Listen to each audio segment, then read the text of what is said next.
a címke által való oktatás megfelelő kell, hogy legyen.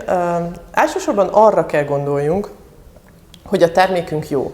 Tehát alapvetően innen induljunk ki, hogy nem a marketinggel akarunk, vagy nem a címkével akarunk eladni, de a termékünk nem megfelelő, hanem van egy jó minőségi termékünk, és ehhez készítünk egy megfelelő címkét. Az etikusság ugye egyértelműen azt jelenti, hogy arra törekszünk, hogy ez a címke a valóságot takarja minden esetben.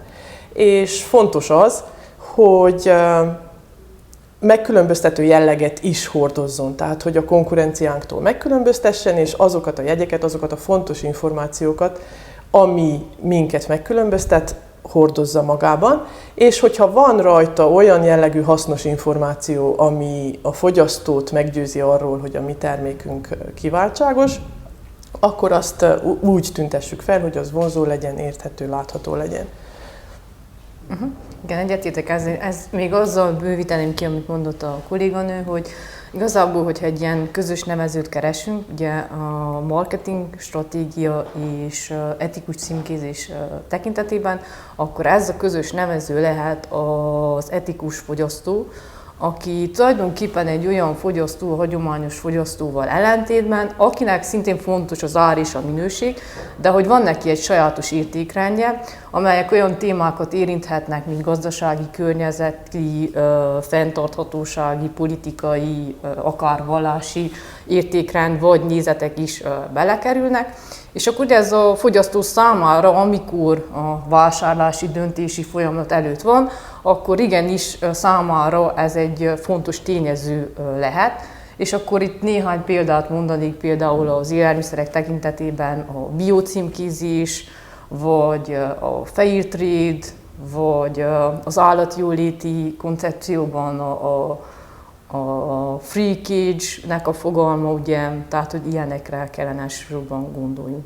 Azt látjuk, vagy hát azt tudjuk ugye mindannyian, hogy tulajdonképpen a termékkel való találkozás első lépése, hogy a címkét meglátom. Tehát még mielőtt megkóstoltam volna, még mielőtt lenne bármiféle tapasztalatom arról, hogy ez a termék milyen minőségű, egyszer csak a címkével találkozom. És többféle benyomásom születhet, ugye ez egy első benyomás a címke alapján arról, hogy milyen lehet ez a termék. Képviselhet egy magas minőséget azáltal, ahogyan a címke megjelenik, képviselhet egy humoros, könnyed jelleget, lehet ez nagyon komoly, lehet nagyon sok információval akár túlzsúfolt. Mindig arra kell törekedjünk, hogy minden más imázselemhez illeszkedjen. Tehát, hogyha én azt mondom, hogy mondjuk helyi termelőként sajtokat gyártva arra törekszem, hogy kis tételben, de nagyon friss és nagyon minőségi sajtokat állítok elő, akkor ezt valahogyan fel kell tüntessem a címkén is. Mindig kell tudjam, hogy ki a célcsoportom, én milyen minőséget gyártok, és az szerint valahogyan ezt összhangba hozni. Tehát, hogy ha amúgy egy vicces, közvetlen kommunikációt folytatok, akkor ez megjelenjen a címkén is. Ha azt szeretném, hogy mindent megtudjanak a sajtkészítés művészetéről, akkor ezt megpróbálom egy címkén elhelyezni. Vagy Szerénának van erre egy jó javaslata, hogy lehet több információt eljuttatni a fogyasztóhoz.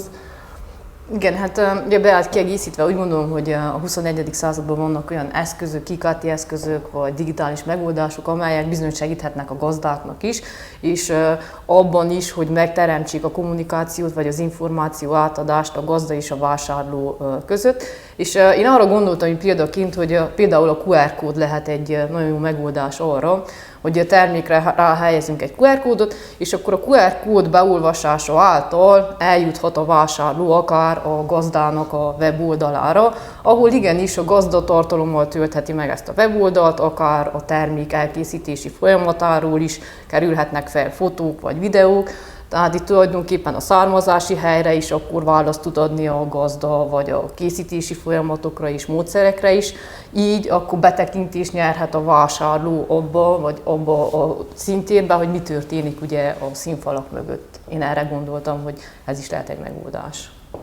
Már, ahogy az előbb is említettem, nagyon fontos az, hogy a címke és a címkén megjelenített tartalom összhangban legyen minden más elemmel, amit használunk, tehát a gazda életvitele, a vállalkozás formája, a vállalkozás alapvető értékei mind megjelenjenek például a címkén is. És hogyha ez így van, akkor valóban hozzájárul, vagy növeli a bizalom kialakulását a fogyasztóban, hogyha azzal szembesül, hogy mondjuk a címkén feltüntetett tartalmak, információk, a címke stílusa mind-mind összhangban van mondjuk egy későbbi lépésben, ugye, amikor a terméket tulajdonképpen kiválasztotta és kipróbálja, akkor azt érzi, hogy valós információkat kapott. Tehát mindig arra kell törekedjünk, hogy valós információkat közöljünk, és olyan formában közöljük ezt, ahogy a vásárló ezt be tudja fogadni, ahogy a vásárlónak ez érthető és feldolgozható. Igen, tehát ugye alapvetően, hogyha bizalomról beszélünk, akkor bármilyen etikus címkézést is használunk, ugye a vásárló bizalommal fordul a termék iránt, bizalommal vásárolja meg, és úgy gondolja, hogy amit tartalmaz az etikus címkézés, akkor valóban ez reálisan is így van. Tehát, hogyha most egy bio címkézésről beszélünk példaként, akkor ő azt tudja, hogy vegyszermentesen van ugye előállítva elsősorban. És hogyha először vásárolja azt a terméket a fogyasztó, akkor ha bizalommal fordul iránta, akkor megtapasztalja ugye annak a terméknek az ízvilágát, tudja, hogy ez teljes mértékben bio is rendben van, utána még vissza fog menni vásárolni, tehát innen már kialakulhat lassan ugye ebbe egy ilyen márkahűség is, jó, nem egy-két vásárlás után, de több vásárlás után márkahűségről is beszélhetünk, sőt, hogyha tovább visszük ezt a történetet, akkor akár egy ilyen hírnév is kialakulhat lassan is biztosan. Tehát azt azért látnunk kell, hogy a címke tulajdonképpen egy része a teljes marketing tevékenységnek, és ideális esetben kisvállalkozóként, helyi gazdaként is arra kell törekedjünk, hogy kialakítsunk egy kis saját marketing stratégiát a termékünknek, és ez a marketing stratégia bár ilyen nagyon nagy falatnak tűnik, nem nagy dolgokból áll össze, hanem apró kis lépések, és apró kis tudatos tevékenység, ami a hitelét adja az egésznek. Hát a tudás átadás szempontjából az ár és a minőség mellett nagyon fontos szerintem, hogy az a termék ugye milyen értékeket képvisel, vagy milyen sajátos jellemvonásai vannak ugyanolyan termékekkel ellentétben, tehát hogy mindenféleképpen ezeket szerintem érdemes marketing szempontból kiemelni.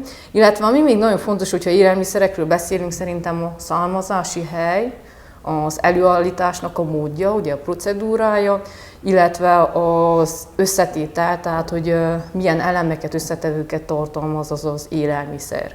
A termelők számára azért azt mondhatnánk, hogy ma már a lehetőségek tárháza végtelen.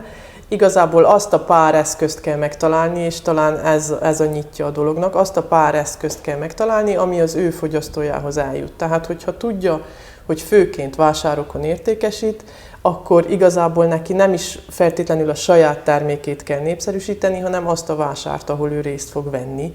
Mert hogyha tudják, hogy ő azon a vásáron megjelenik, akkor felkeresik a standját. Tehát, hogy nagyon sok az eszköz, és azért szoktunk szerintem nagyon félni most már ettől, hogy marketing stratégiát emlegessünk, mert azt hiszi egy kisgazda, egy kistermelő, hogy neki mindennel kell foglalkozni. Igazából szerintem a kistermelők akkor tudnak jól marketinget végezni, úgymond marketing tevékenységet végezni, hogyha megtalálnak egy olyan szakembert, aki több gazdának is tanácsot ad, több gazdának is előkészíti ezt a marketing stratégiát, és aki úgymond irányba állítja, mert egyáltalán nem javasolt az, hogy egy gazda a TikTokon, az Instagramon, a Facebookon, a webfelület, a honlapon mondjuk napi szinten újítson információkat, és blogot vezessen, és vlogbejegyzései legyenek, stb. Hanem egy pár olyan eszköz kell, ami összhangba állítva nagyon szépen tudja népszerűsíteni a termékét. Gondolunk itt ugye például elsősorban a címkézésre, hogyha azt jól kialakítjuk, és olyan információkat is elhelyezünk, amitől egy picit egyéninek érzi a fogyasztó, és ne add Isten még tanul is már a címkéről valamit, akkor biztos, hogy az etikus vásárlót, a tudatos fogyasztót is meg tudjuk arról győzni, hogy a mi termékünket vásárolja. Azt hiszem, én csak még egy gondolattal egészíteném ki ezt, hogy Eszközök tekintetében szerintem az IKT eszközöket, azokat érdemes most már használni, főleg, hogyha a szegmentációt nézzük és a fiatalabb korosztályt akarjuk megcélozni, akkor mindenféleképpen az IKT eszközöket kell használjuk, és a digitális megoldásokat is, ugye Facebook, Instagram oldal és akár QR kód, amit az előbbiekben is mondtam, hogy ezt szerintem fontos, hogy tudatosítsuk, hogy melyik korosztály vagy melyik az a szegmens, amelyet meg akarunk szólítani, és akkor azt szerint kell kialakítsuk a megfelelő stratégiát.